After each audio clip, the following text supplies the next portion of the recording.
Welcome back to No One Told Us, the podcast that tells the truth about parenting and talks about all the stuff you wish you knew before having kids. I'm your host, Rachael Shepard-Ohta, and today I am so excited to speak with Eli Harwood, creator of Attachment Nerd, licensed therapist, and fellow mom of three. Eli helps parents break cycles and build secure bonds without shame, and she is the author of several amazing parenting books, including her latest, How to Deal with Your blank. I can swear on this podcast. It's my podcast. How to deal with your shit, whatever, so that your kids don't have to. And today we're going to talk all about the myths when it comes to attachment, what it actually means to be a cycle breaker, and so much more. So thank you so much for joining. Thank you so much for having me. It's so good to see you. You too. I loved recording for your podcast. What was that? A couple months ago now. Yes. And I'm so excited that you carved out some time from your busy book launch schedule to chat with us. You have built such an enormous following talking about attachment, which is kind of a topic that used to really live exclusively in like academic journals and heavier books and therapy offices. It wasn't really in the mainstream parenting consciousness, I guess you could say. So how did that happen? How did you get started? And how did you kind of find this as your niche? Well, like most therapists, I didn't come into this industry just because I was like, that sounds interesting. I might like that job. I grew up in a family where there was a lot of stuff, a lot of insecurity, addiction, unresolved trauma, childhood sexual abuse trauma.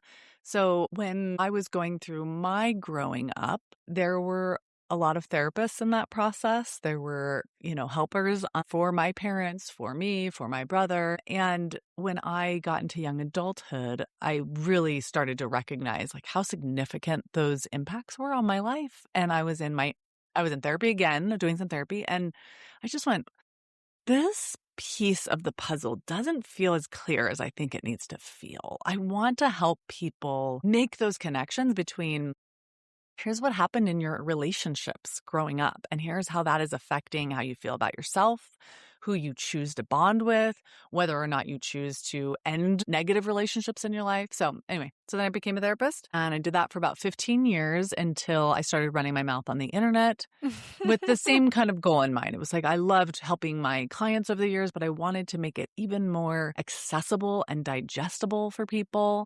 And I just have loved doing that. I love taking really abstract information and going, how does this actually apply and how can we use it to eventually change the research data? I have this fantasy that I'm like 90 years old. I'm on my deathbed. My kids are all like, Mom, we're fine. You can go. Let go. And someone comes in with some new data and is like, guess what? We've got a 5% increase of secure attachment. It's something significant in data terms. And I can be like, okay. My work here is done. I can go now. Yeah, did what I needed to do. That would actually be a really lovely way to go. And we are going to dive into attachment for the first kind of half of our conversation. So first of all, there's just so much confusion, I feel like, with things that people say online. And there's a lot of fear, I think, around the idea of attachment because all parents know that they want their kids to be securely attached, but they're not really sure what that means or how to do it. And they think they need to be, breastfeeding on demand and baby wearing 24/7 and co-sleeping and homeschooling and all of these things, or else they're going to like mess up their kids. So can you first just like very simply tell us what attachment really means and what you think people get confused about most often when it comes to attachment in the early years? Yes. So attachment is about a parent-child bond, and that is really about the parent's ability to be emotionally attuned and responsive. And emotionally attuned does not mean constantly hypervigilant. It does not mean, are you okay? Are you okay now? Are you okay now? It means you can read the shifting cues that your baby is giving you. If they're really tender, you learn their tired cry. You learn the like, like, oh, that one might wind down, their distress cry. I won't do a distress cry on here. Too many young moms already know what that sounds like. That's just they're going to start lactating. Helpful. Yeah. Yes, no, I won't do it. But, you learn to read the internal world of your child and respond in soothing, supportive ways. And that dance that happens between you and your child, that's the attachment dance. Mm, And a secure attachment is born of a solid, secure sense of self in the grown up. So if the grown up believes my needs are worthy, it's going to be a lot easier to offer responsiveness to a child's needs. mm, If there's a sense of, I know what my emotional world feels like, it's easier to feel a child's emotional world. So it's really about that social cue responsiveness. What you described when you said people are afraid of baby wearing, bed sharing, breastfeeding, homeschooling. So there was a gentleman, a doctor in the 2000s, Dr. Sears, him and his wife, who's a nurse, they they wrote a book and they called it attachment parenting, and they made some big leaps, and they made leaps from their own practice. So they weren't actually looking at the attachment research. I think that's really surprising to a lot of people because the attachment research has shown no correlation between secure attachment and bed sharing or secure attachment and breastfeeding. Like those are not, or there's no causation there. So that is not what leads to it.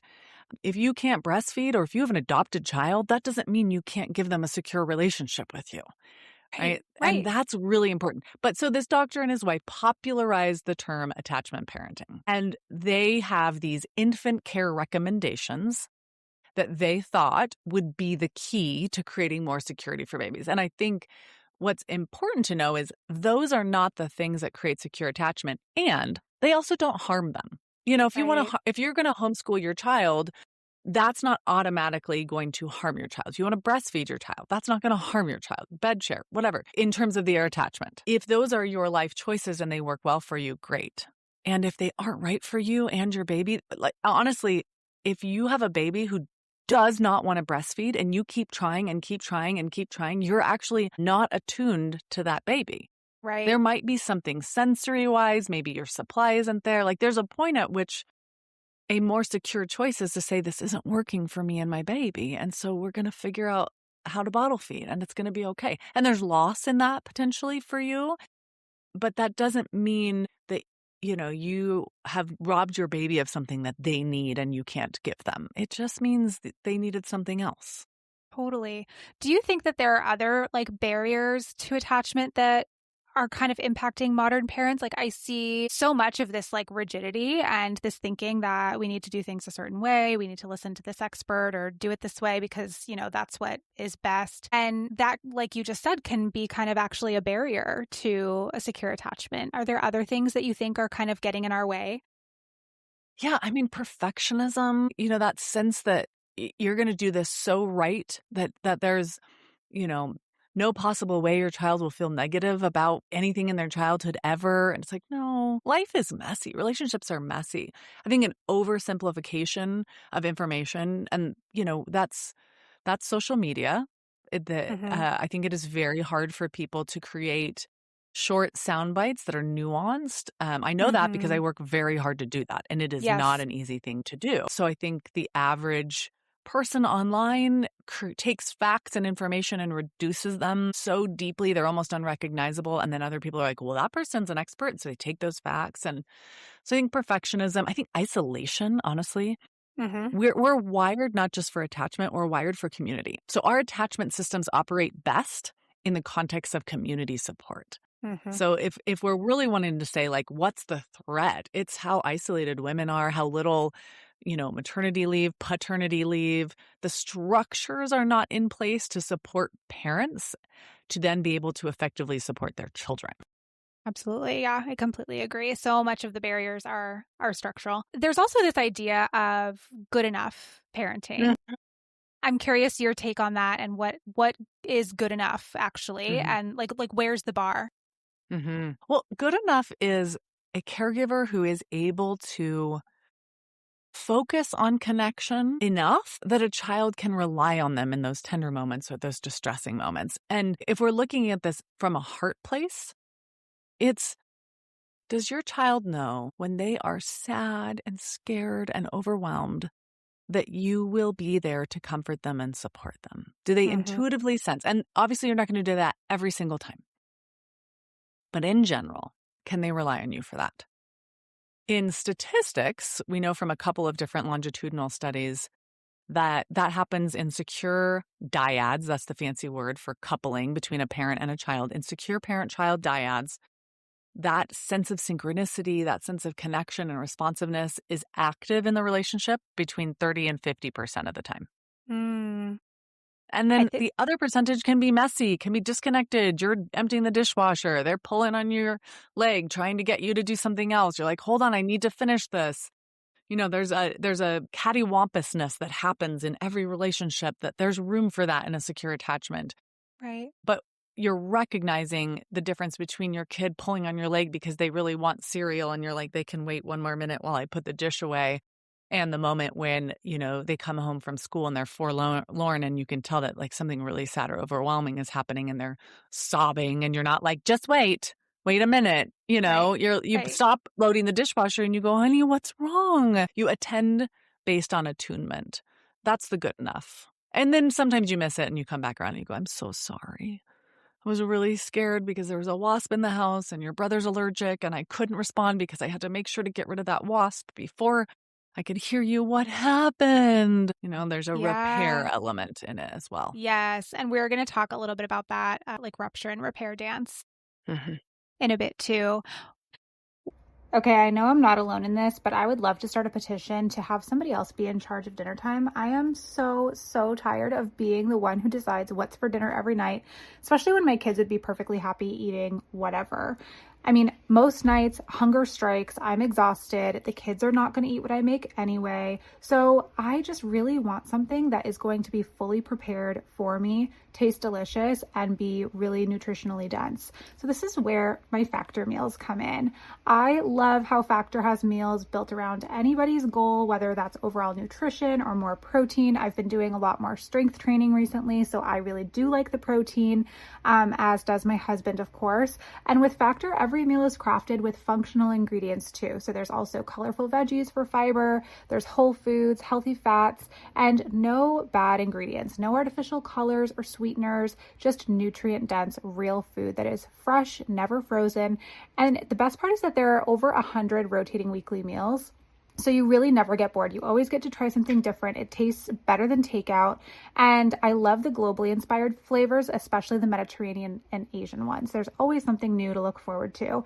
They also have new ready-to-eat salads with vibrant ingredients like miso edamame, and a lot of add-ons that you can add to kind of round out your nutrition. So I love that option for summertime when it's just too hot to turn on your oven. The best part is that it's ready in 2 minutes because Factor shops, preps, cooks, and delivers straight to your door. So you have every other moment of your night to spend doing the things you love. So I love Factor meals. You should try them too.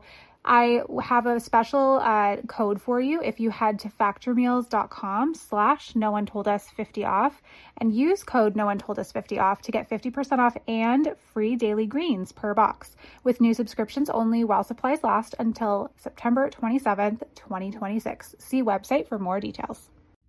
I love sharing about skincare that I'm using and food, and I get questions all the time from moms who are asking me if certain things are pregnancy safe. And so I'm so glad to be able to have an app like Safe Mom that I can recommend. Safe Mom is an ingredient checker app made for expecting parents. It's made by a medical professional who experienced her own issues with reading labels during her pregnancy because she knew there had to be a better, easier way. So Safe Mom is an ingredient checker app made for you during your pregnancy so that you can scan everyday products that you use, like cosmetics, skincare, foods, and it flags over 100 ingredients that pregnant people should be avoiding.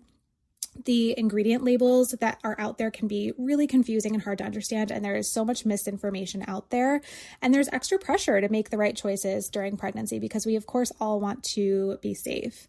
Safe Mom gives quick, clear answers without the guesswork. You just open the app, scan a barcode, or take a picture and get the results in seconds. You can also save scanned products for easy reference, and the app knows the exact ingredients and tells you if it's safe, if you should proceed with caution, or if you should truly avoid it. It's already trusted by thousands of moms all over the world, and tens of thousands of products are scanned every single month. So download Safe Mom in the App Store or Google Play Store. You can start scanning risk-free for 7 days when you download today. So try it at home or at the store. That's Safe Mom. What's something you see being really widely misunderstood when it comes to attachment or, Mhm. connection-focused parenting or doing what you just described with the rupture and the repair that is so common in like gentle parenting? What's something that you Mhm. see being really misconstrued? Sorry. That's okay. Well, there's been a few things. One that really kind of ruffles my feathers is there's been some very black and white statements being made that that the mother single-handedly needs to be the one who is with the child 24/7 from 0 to 3. Yeah. Like, what are we Mm-mm. talking about? What studies? What data? What are we referencing here? We're not referencing data. We're referencing ideologies. And generally, we're referencing very restrictive gender ideologies of what women are Mm-hmm. allowed to be and what men are allowed to be. Mm-hmm. That's a no. That's a harsh no. You can have childcare for your children. You can, have your own job. You can be in different places and still cultivate a deep sense of security for your kids. Part of your role in that is making sure the caregivers that you have available to your child are responsive and attuned, right? But this idea that if you ever put your kids in daycare, they can't be, it's hogwash. It is untrue. We are wired as a species to receive what is called allo caregiving. Allo Mm-hmm. means other. It's a magical part of why human beings have thrived as long as we have thrived.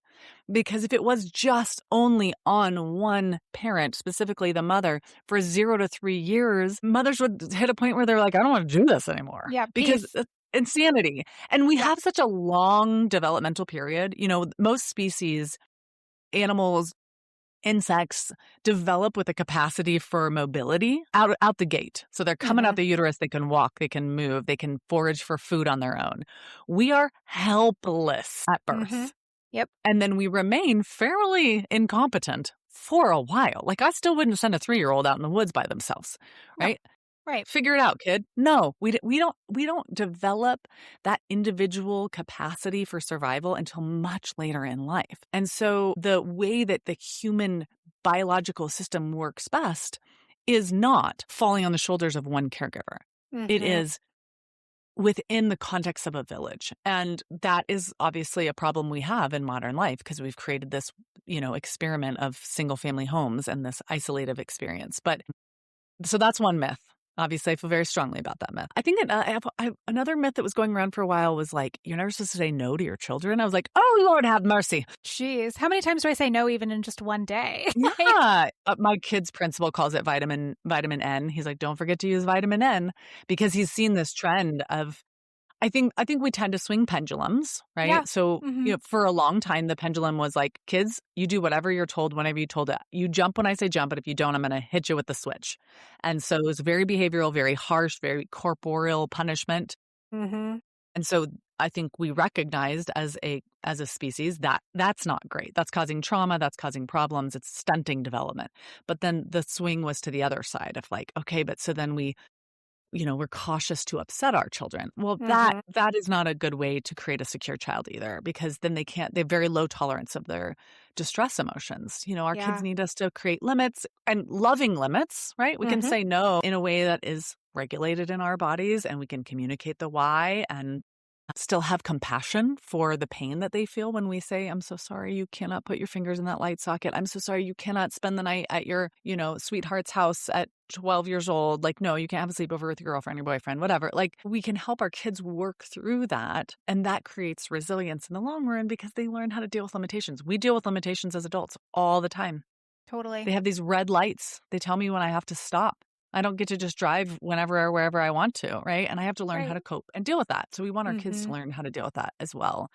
Yeah, I would say secure parenting is not about keeping kids comfortable. It's about giving kids comfort when they Mm. experience distressing emotions. And those are two very different things. Okay, I love that. And that's the perfect segue. We're going to take a quick break. And when we come back, we're going to talk a little bit about attachment and sleep. I will be right back. Okay, we are back. And Eli, you just said something that I think is so good. And I want to steal it because it's something that comes up in my work with sleep and families all the time, which is it's not our job to make our children comfortable all the time, but it's our job to comfort them. Or Mhm. you said some Mhm. iteration of that. Yes, that's close enough.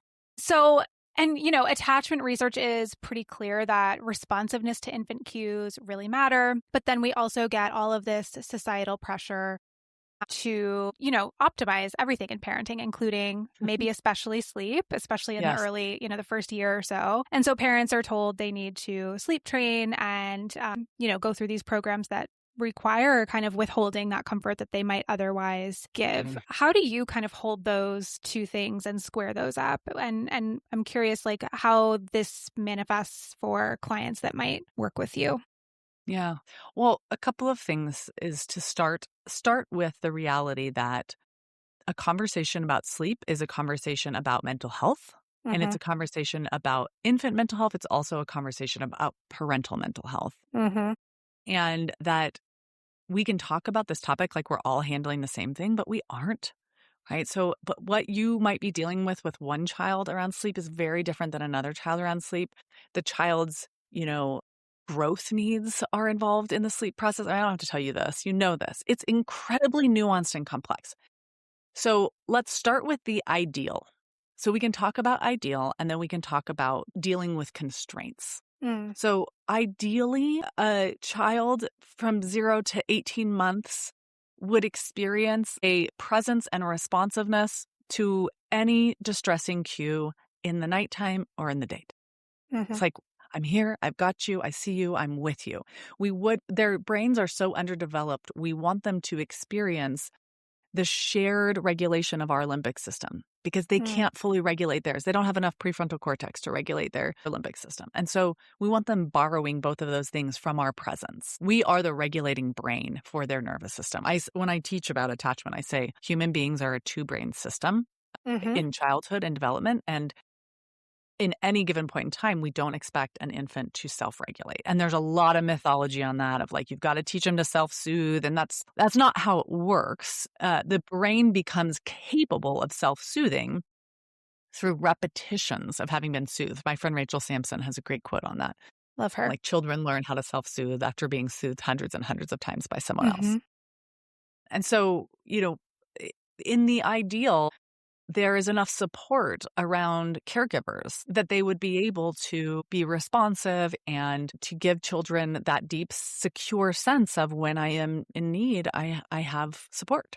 Mm-hmm. And then as the brain begins to develop, then we can start to look into a little bit more of like how do we set the tone and shift things and a child's brain will naturally get to a place where they are capable of sleeping longer stretches. Or they won't, and we want to be curious about. Like one of my children did not sleep. We hit 4 years old, and there was just a level of the nightmare she was having that I was like, something's off. We've got to deal with this. And Mm-hmm. we had her tonsils and adenoids removed I because was they going to were ask enlarged. if it was an airway thing. And y'all, it was nuts. It was like, boom, she can sleep. And actually, you know what was also crazy is her growth curve jumped. Yeah, And that she's a makes heart sense. baby, so she has a VSD. Yeah. And so we'd always kind of thought like, oh, but it was like, oh, she wasn't getting the growth sleep she needed. So anyway, that's ideal. Ideal is parents are supported. And so then there's the real. There is, hey, sometimes people in postpartum go through postpartum psychosis. And part of Mm-hmm. that psychosis is related to sleep deprivation for parents. Mm-hmm. And so then I would deal with like what's secondary ideal in that is like still we would be getting more support for the parent to get more sleep. We'd find ways to, support the child overnight. Not always possible, and so if I'm working with a family and we're talking about sleep in particular, I'm looking at what are all the possible ways that we can support this child and support these caregivers. And if worse comes to worse, there may be a point at which, we're saying, okay, we're going to work really hard to try to train this child to eat less at night so they can sleep more at night and eat more during the day. We're going to try all the things to help increase the child's sleep, to increase the parent's sleep. I mean, this is where you know more than I do. Mm-hmm. There's never a point from an attachment perspective where I would ever feel comfortable saying like, yeah, just let the baby cry. Like that wouldn't ever feel good to me. And a lot of people do use that technique and I know I have friends, people I love dearly who say that was very helpful for us. It took 3 Mm-hmm. days, things shifted. Do I think that is a permanent damage to the attachment relationship? No, I Mm. don't. Because a child who is capable of sleep training in that way in 3 days was closer to being ready to sleep already. They were And they had a developmentally more closer. easygoing temperament probably, and they were a Yes. little hardier. Yeah. Yep. So, I mean, we all go through periods of time with our kids where we're misattuned or we're struggling. I mean, COVID was really hard on a lot of parents and attachment dynamics. My message around attachment is it's never too late and things can be shifted. So in the sleep conversation, I think sometimes we get so team this, team that, that it's like, how could you ever leave your baby to cry? Don't you understand baby and child development? That's horrific. And then on the other hand, it's like, how could you ever think that it isn't good for a baby to sleep more? Don't you Right. care about infant mental health? And so Right. you're brawling at that. And it's like, wait a minute. This is just a complex, nuanced dynamic. And luckily, even if we make wrong steps, we can repair those steps. Yeah. That was going to be something I asked about next because I do get a lot of people. I'm working on my marketing here, but I rarely get people at the very beginning stage of their parenting journey because I think what's very attractive to people who have never had a baby before is more the sleep training route of like, okay, we're going to get this baby sleeping independently. My life is not going to have to change that much. Like, let's just get a schedule. It can't be that hard. So they find people who are more jiving with that side of things. And then Yes. either that doesn't work out, so they find me, or they have another baby with a different temperament, so they find me. And so what I get a lot is, oh, I did this thing that I really regret, or we used this method and it was really horrible, or whatever. Not to say it always is. No. But I do get people that say that and they say, how do I repair? Like, did I damage my baby forever? Is our attachment broken? And I'm always like, oh my gosh, no. Like, let's take a beat, take a breath. And I share sometimes that because I did pretty harsh sleep training with my first because I just didn't know what else to do. Yes. And it didn't work. And that's kind of how I got started with this whole business. But I share on my page sometimes how I did actually apologize to my son. Yes. I just literally apologized. And that was how I repaired because I couldn't go back in time. In the moment, I repaired by stopping and continuing to be responsive. And then later I told him exactly what happened, just on the off chance that his body still remembers that and let's process this together. How would you recommend, because I don't know if that was the right thing to do or if that did anything, but how would you tell parents to A, forgive themselves and B, potentially repair with their child? Well, I just want to say, this is something you'll do again and again throughout your parenting journey. Exactly. It won't And this be just isn't about exclusive to sleep. Yeah, exactly. No, because we're human and we only know what we know. And we often learn more in hindsight. And new research comes out that we didn't know before. And so I think the first thing I would say is you forgive yourself first. So you always look at, why did I do what I was doing? Well, maybe I was under-resourced. Maybe I was overwhelmed. Maybe I was misinformed. Those are the three things that tend to drive our parenting decisions into negative holes. We're either flooded with emotion, we're flooded with misinformation, or we are just completely unsure what else we can do. So I think when you're going to offer repair to your child, you want to be able to come from a place of really being curious about what they need. So if you have a kid who's going, don't leave me, don't leave me, don't leave me. And you're like, I really think this is related to the fact that I left them for a while and they're having that. There might be a point where you go, was that really hard when mama left you alone in here? They're like, yeah, I didn't like it. I don't like it when you leave me alone. And you go, I'm so sorry. I was hoping it would help you sleep. It didn't. It didn't help me sleep. Obviously this is a verbal kid. And you're like, I know, I learned that. We learned that the hard way.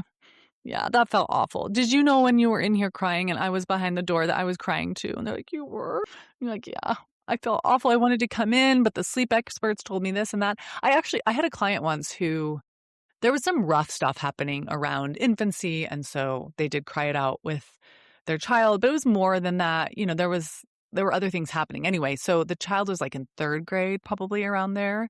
And we were just working on some different dynamics. And the mom said, hey, I want to apologize for something. This is what I did and this is why. And the kid was so curious about all of it. And why would that doctor say to do that? And blah, blah, blah, blah, blah. And the next week, the kid brought in a letter and was like, do you have Dr. Ferber's address? I want to mail him this letter. And it was like, dear Dr. Ferber, why did you tell moms to leave their kids without what it was very sweet and smart and thoughtful. And she was processing it. dead. Oh my God. Dear Dr. Ferber, number one, how dare you? That is so funny. Wow. Well, and here's the other thing, things taken out of context. A lot of that recommendation from Dr. Ferber was taken out of context of an interview where he was talking about an older child. I believe they were 2.5. And so, developmentally, that is very different than a 3-month-old or an Yeah. 8-month-old or an 18-month-old. So different. So I don't know that I'm sorry, Dr. Ferber. I'm not sure if it was your fault or not.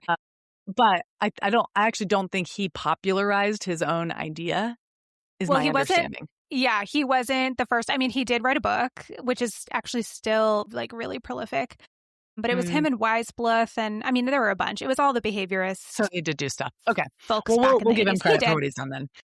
And he also didn't know, but I mean, like, this is the thing. The Sure. behaviorist model was what we knew at a period of time. It was like, hey, we think this is how humans are working. And we've learned more and learned more and learned more. And so whatever it is you've done to try to help your child or try to help you survive, like, look at yourself with compassion. And you can have a little, like, not self-deprecating humor. I don't want you to deprecate yourself, but a little bit of like, whoops, my bad. My bad. I wish I hadn't done that. I wish I'd done it differently. And, just kind of holding it lightly. Uh-huh. Yeah. Now, again, if there was a 3-day period where you did this hard thing and then you stopped doing it, your kid is not even probably all that impacted, honestly. Right. Maybe for like a month or 2 months, there might be a period of memory around that. But if your responsiveness has shifted after that event, that will rewrite that story. Right. Okay. That's a really good distinction. We're going to take one more quick break. And when we come back, we're going to talk a little bit more about the forgiving ourselves piece and just kind of being on our own healing journeys through our parenting. We'll be right back. Okay. So Sorry, do it again. That's okay. All right. So we're back and we're going to talk a little bit about the stuff that is in your newest book. First of all, how did you come up with this title? It's so good. No, I don't remember. I mean, is it good though? Because it's really hard they're like, how do I say this? I wanted people to have a real clear idea that the work we're doing for our kids is really on ourselves and our emotional world. Because it's not, how do I get my kid to blank, blank, blank, blank? It's how do I deal with my stuff so that my kid isn't later on having to deal with my stuff and unpacking that in their own process? Like, how do I take care of my baggage so it doesn't land on them? Exactly. So it's called How to Deal with Your Beep Blank. So your kids don't have to. It's actually so funny. And I shouldn't tell you this before I ask you this question because it's giving it away a little bit. But at the end of every episode, I forget a lot. But at the end of every episode, I try to remember to ask guests what's something you wish you had known before you had kids that no one told you. And I would guess that maybe 90% of people say that exact thing. It is so much more about me, my baggage, my triggers, my stress. Like it is so much more about me than about my kid. And I never knew that that's how it would be. And I just think that that's so interesting. And I'm so glad that you wrote this book to kind of talk people through all of this stuff that we all carry. Well, and I think one of the pain points for me of being a therapist is how many people are brokenhearted as a result of things their parents just didn't understand. Yeah. And meant well. Like the majority of parents are doing the best they can with what they have and are trying very hard to give their kids what they need but are often misinformed. And so I think I wanted there to be a resource so that people could go, okay, helpful. Because I will often see, for instance, a parent who grew up in an abusive home. So there was lots of out of control anger. And they know that was bad. I don't want that for my kids. But then they go into their parenting process without having really learned how to tolerate anger in their body and to trust anger. And then they have kids, and kids naturally experience anger. It is a natural part of the human emotional world. And now that parent has no skill set for dealing with the anger. And so they respond to the anger as if it's a behavior problem. Change that tone. Don't talk to me like that. This is not what we're doing here. And that collapses intimacy between them and their children. And then you have a child that grows up feeling really misunderstood by their parent who was just trying to protect them from abusive anger, but never learned the nuance between what happens when you use anger in abusive ways and the importance of anger signaling desperateness or signaling violation that needs to be heard and given empathy. Right. Oh my gosh. I'm just like thinking so many things right now as you're saying that. And I think anger is such a good one to kind of start with because you hear all the time about mom rage, postpartum rage. And Mhm, then on the kid side of things, you also hear about, kids being kind of explosive or being mhm, angry. And mhm, when we're overstimulated, it's like we can't, all we want to do is shut that down. And mhm, similar to mhm. crying, we want to shut Yeah. down crying. We want to shut down anything that is loud and makes us feel Yes. those Yes. feelings that maybe we felt as kids about Yes. things not being able to be loud or messy. Yes. So yeah, I think I love that you help people kind of unpack that. What do you think about mom rage or postpartum rage? Do you think it's something deeper going on, or do you think it's like its own standalone thing? I think it is both. So I do 100% believe that postpartum depression often shows up as and anxiety show up as anger and rage. I think it can be absolutely only related to hormones. Mhm. And going back again, hormones and hormonal changes happening in an undersupported environment, in an Right. isolated environment. Like, would there be less mom rage if there was more mom support? Yes. Right. Yeah. Even without medications. Like, I think that would shift how that would feel. And the trauma response that can come from, so if you grew up in a home where you felt powerless and you felt voiceless and overwhelmed and like you were in survival mode, and then you become a parent, your nervous system feels very similar in terms of I don't have control. There are things happening without my consent. Like there's a lot of emotions in the room that I don't know what to do with. And so, if you're already predisposed based on your hormonal changes, that trauma might layer on there and that mom rage might be bigger and more significant because your PTSD is getting activated in motherhood. So it could be a lot of things at once or separate. Right. One thing that that comes up for me a lot too is like how to deal with, you talk about how to deal with feeling at odds with our Mhm, children. mhm, mhm, And I talk about this a lot because I teach a workshop on temperament and we talk about goodness of fit and all of those mhm, things. And a lot of parents report, especially parents of highly sensitive kids, do report feeling like they don't mesh or they don't get their mhm, kids or mhm, vice versa. And it can be really hard to not feel like you're in mhm. relationship with your child. Yes. What advice would you give to a parent who's feeling that way? So I would describe that as a sensory mismatch. Hmm. So we are not all perfectly matched with our children. I have 3 children. I am a sensory match for one of them some of the time, but Okay. the other 2 are probably not. Maybe 2 of them. I don't know. I guess it depends. Anyway, but when our children push our buttons and when we struggle to figure out how to soothe them and regulate them, then we are being invited to learn something new about a human experience that we don't necessarily naturally understand. Mm, And so some of our kids are here to teach us things we didn't know. And yeah. if that's happening, you want to get curious. What is their experience of the world? How is it different than mine?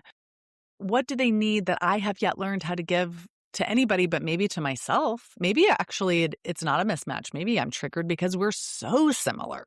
Mm, And no one responded to me with compassion or resources. Instead, I was given shame and consequences.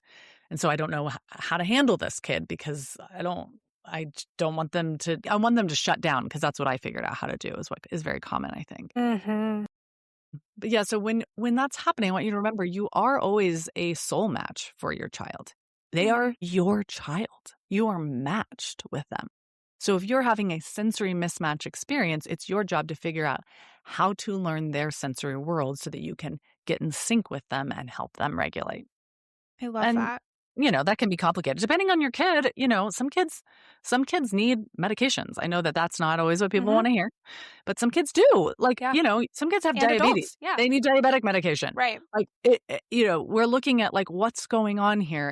It's not always your job to like figure every single nuance out. Get a team of people involved. Help get Yeah. diagnosis involved. Figure out what's going on and interpret your child through the lens of they're doing the best they can with what they have and how they're wired. Yeah. And it's your job as their soul match to figure out how to reach them and how to Mhm. get in sync. And parents are often like dealing with that stuff too, Mm, right? I mean, we see so much, at least I do in my algorithm. I don't know what that says about me, but I see so many parents, especially women, being diagnosed with things like late diagnosed ADHD, things like that, like other mhm. things that, or anxiety, Yes. things that might make it really hard to Yes. tolerate certain things out of their kids, even if their kids are being completely developmentally appropriate and Yep. normal. And yeah. Absolutely.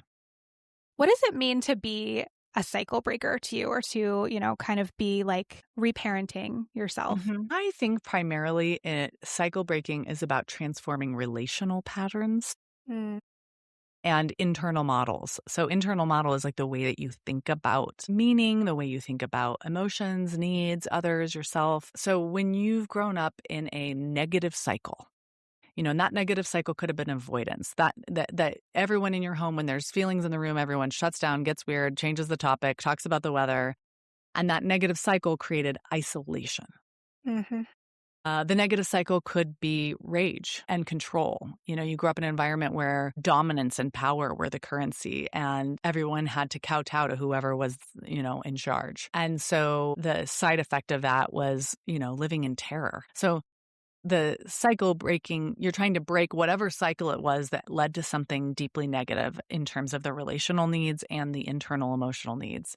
So if you're a cycle breaker, you're someone that looks at what you grew up in and says, I want to learn a different way of creating a relational environment in my home. And like for some of us, that's like, I'm not going to hit my kids. That's cycle breaking. Right. Well done. Right. And for others, it might be like, no, I'm going to really like make space for a more democratic experience in my home where my kids feel heard and like they are represented in the government process. I don't know. hmm Or we're going to really have a body positive home where we talk positively about our bodies and we don't treat our bodies like they are objects to be leered at by a very specific subset of, you know, mostly male people in the world. hmm I think it's anyone. I mean, a cycle breaker is anyone who is working to create more connection and more safety for their kids than they had when they were growing up. Yeah. And I think it's so important too to remember that we won't necessarily break every cycle, right? Mm-mm. We won't break Uh-uh. every toxic behavior that we grew up with. We can do our best so that, maybe each generation gets a little bit better. I always say what has been wounded in your family system was wounded over generations. So why Mm, would you expect yourself to heal it in one generation? So it will be right. healed over generations as well. Okay, I love that. In the second part of the book, you talk about the habits. So the first part is Mhm. the feelings, the second part is the habits. One that I think is probably really relevant to lots of folks that are listening, because we are, more on the quote unquote gentle parenting side of things, which, as we discussed earlier, can sometimes veer into permissive, which is not what it's intended to be, but it can. So, what is your advice for how to deal with the permissive habit when we're too permissive with our kids? And why Mhm. do we not want to be that way? Yeah. So permissiveness is an absence of necessary structure and boundaries with our kids. And that's a problem because children develop best in predictable environments. So if we say bedtime's at 8, but we always let our kids stay up till 9:30, or, we say brush our teeth and then we put our PJs on and then we go to bed. But then some nights we just are like, oh, I don't really want to make you brush your teeth, so I'm not going to do it because you had a fit and I'm tired and whatever. Now, listen, every once in a while, it's one thing. I want Sure, everyone to hear that. flexibility. Yeah, yeah, yeah. Every Yeah. once in a while. But if we aren't able to hold structure, what happens is our kids don't develop enough resilience because they need to practice. They need to learn the skill sets. And a lot of those skill sets come with a level of discomfort. So breaking that permissive habit is really about understanding why you have it. So some of us are permissive because we are afraid to make our children angry because we still haven't dealt with our angry parent model that's inside our head and brain still. And we need to learn how to process that out so that we can handle our kids feeling angry and feel safe while they're angry at us. For others of us, it might be that we feel extremely guilty. Maybe we feel guilty because we work. And so then when we're with our kids, we just say yes to everything because we feel bad that we're not with them 24/7 because some lady on the internet told us we were supposed to be with them 24/7, 0 to 3. I feel like you know who this lady is. I But absolutely do. let's just be passive aggressive though, and not ever say her name. Well, she's a tricky one because a lot of people will get in with her on one thing and it's like a backdoor to all of her other toxic beliefs. So Yes, she's a she is trickster. tricky. I Yeah. agree. She's a trickster. I agree 100%. So we won't lead people to her back door. Mm-mm. But you want to be curious. Why is it hard for me to set and keep structure? And then you want to hold really deeply to the belief that is very research backed that my kids need me to do this. One of my favorite mentors, Dr. Karen Purvis, she was out of Texas Christian University. She says, if you rob a child of nurture, you compromise their ability to feel loved. But if you rob a child of structure, you compromise their ability to grow. That's And good. so I think holding that, like our goal is to be high structure, high nurture. I care about what you're feeling. I love you. And no, you cannot have, caffeine at 3 years old. No, you cannot have, a bunch of candy right before bedtime. No, you cannot pull on the cat's tail like that. Do you find that there's often a mismatch in parents who are parenting together, like whether they're married or just co-parenting? Do you find that sometimes there's friction because one is a more permissive parent than the other? Yes. We tend to partner up with people who have skill sets that we don't have. It's like an evolutionary thing, right? If you're good at gathering wood, that's helpful for me because I'm really good at making fire. So I'm not likely going to go partner with someone who's really good at making fire because I already have that skill. So we come into parenting and we have different skill sets. And with those different skill sets, we often have different backgrounds, ideologies, comfort levels. Yes, it's one of the more messy topics when it comes to raising kids is how do you do that well with a partner who is different than you are? Yeah. Yeah. I feel like we could have a whole nother episode on that alone, but we do have to wrap up. My last question for you is something I alluded to earlier, and I am remembering for you. What is one thing that you wish you knew before you had kids that no one told you? I wish I had known. How do I say this? Hold on. I have it on an emotional level. Let me figure out how to say this exactly. I wish I had known that my kids were going to literally take me back through all of my different life developmental stages and show me the places that have not been attended to. They were going to accidentally reveal to me what I haven't dealt with yet in myself. And I knew that vaguely. I mean, that's my work, like to some degree. But for an example, my son's in 5th grade and we're going through that period of time where exclusion starts happening. Like there's some competition stuff around friendships and stuff. And I was like back in 7th grade and Katie Logan and Sarah Hamilton are having a sleepover and I am not invited. And I was like, how dare they? I am going to really have to work through something I understand intellectually, but my body is going to re-experience some of the things that I went through at that stage. And that's normal. It's not broken. But yeah, it's kind of a ride. It's like you get a second chance at processing your developmental stages. And it's not always fun. No, even just you describing that like puts a pit in my stomach. Like, I don't want to deal with the exclusion and the friend stuff. And oh God, it's all so triggering. But I guess when you frame it like that, like it's a chance for us or it's an opportunity for us to go through that and develop. And understand ourselves a little bit better and offer ourselves more compassion and to offer them the presence they need from us, which is, hey, you're going to go through this, but you're not going to go through it alone. I will be with you and we'll figure it out together. I think that's a perfect way to wrap it up. I'm going to be with you and we're going to figure it out together. That is just chef's kiss, everything we talked about today. Thank you so much, Eli, for joining. It's always so fun to talk to you, and I love listening to all of your words of wisdom. Where can people find your incredible books, 2 of my favorites on my shelf, and where can they find your other amazing content?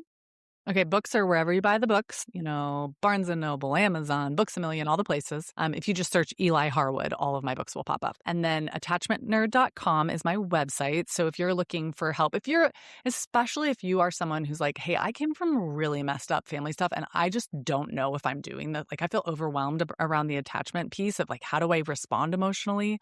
I have a secure parent program you can join, and there's a fee for the program, but if you can't afford it, I don't care. So there's a pay what you can option. Come and join us and get some extra support around that. And then I run my mouth for free on the interwebs at Attachment Nerd on Instagram and Facebook.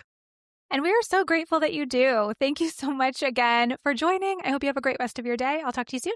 You're listening to this podcast, so I know you've got a curious mind. Here's a helpful fact you may not know yet. Drivers who switch and save with Progressive save over $900 on average. Pop over to Progressive.com, answer some questions, and you'll get a quick quote with discounts that are easy to come by. In fact, 99% of their auto customers earn at least one discount. Visit Progressive.com and see if you can enjoy a little cash back. Progressive Casualty Insurance Company and Affiliates. National average 12-month savings of $946 by new customers surveyed who saved with Progressive between June 2024 and May 2025. Potential savings will vary.